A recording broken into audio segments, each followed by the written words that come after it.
this is KJ Training, and this is the start of a little experiment we're going to do about training fasted. So one thing to note is that it's not quite like intermittent fasting in that these fasts in the UK at least are up to 19 hours and there's no water allowed. But the main aim of this experiment is we're going to see how we train fasted against how we train with optimum nutrition. So essentially the plan is to try and train as normal as I have been doing these past year or so, and see over 30 days whether that's feasible to maintain. So the program I'm on is called PHUL. It's essentially 4 days, 2 upper body, 2 lower body, and there's 1 power day and 1 volume day. So today we're going to hit lower body power.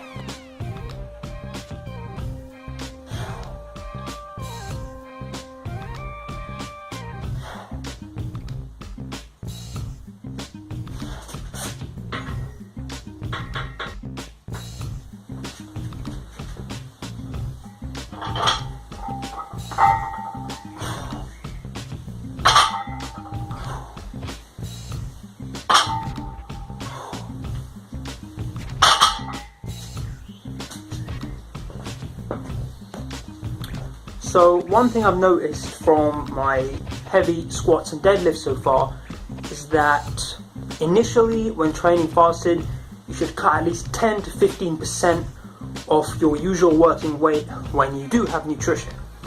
So it's also important not to be discouraged by this reduction in weight, because the likelihood is if you can increase your working weights while fasted, so say even if you're starting 10 to 15% lower, if you can still increase it from that, then this will definitely translate into a heavier lift while you can actually have nutrition.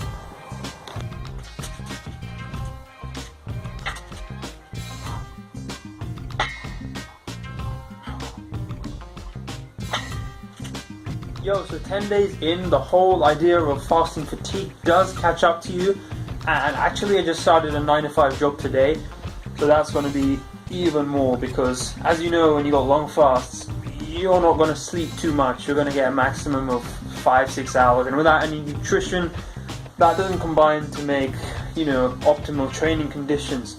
So what I do advise in this case is do not skip your workout if you have time. Instead, we've already cut the weight about 5 to 10% as we have done before. I want you to cut it another 30%, but if you don't want to cut the weight and you want to continue training heavy, cut the volume by half. Because when you're already completely fatigued, you don't want to create a vicious cycle where you're unable to recover from your workouts and you end up having poor workouts. And one key thing here, and one key thing in general for fitness, is the consistency. If you end up skipping one day in Ramadan, you're going to skip the next day, and it's going to end up as a very irregular working out. So make sure you do get in the gym for whatever time, even if you end up having a really light workout, just some stretching and light weights, just get in the gym. That's the most important thing.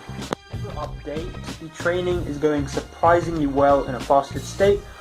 On Tuesday for my heavy lower day, I actually matched my PR of 77.5 kilos on the bench press, and I also managed to perform well continuing my track training.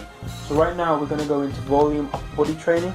This will actually likely be more of a test because of course volume training requires more carbs, more glucose in your muscles itself. But let's see how it goes anyway.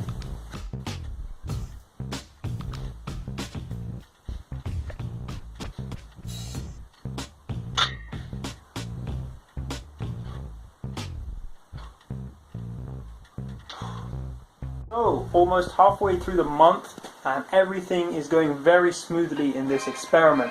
I'm getting the workouts in, I'm getting the volume in, and most importantly, strength and the muscle mass are being maintained.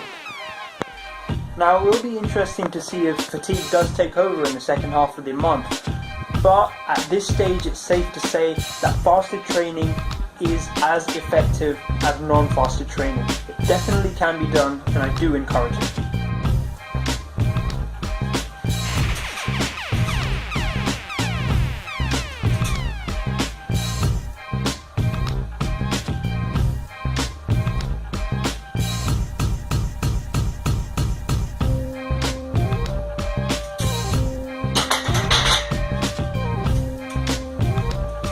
can see, you're going to keep the weight, then you're going to cut the volume by around 30%. So usually I do 7 to 8 reps, just sticking to 5 to 6. And as for this jersey, this is 9th of June 2017. I'm going to predict, those of you watching in the future, Cavs in 7.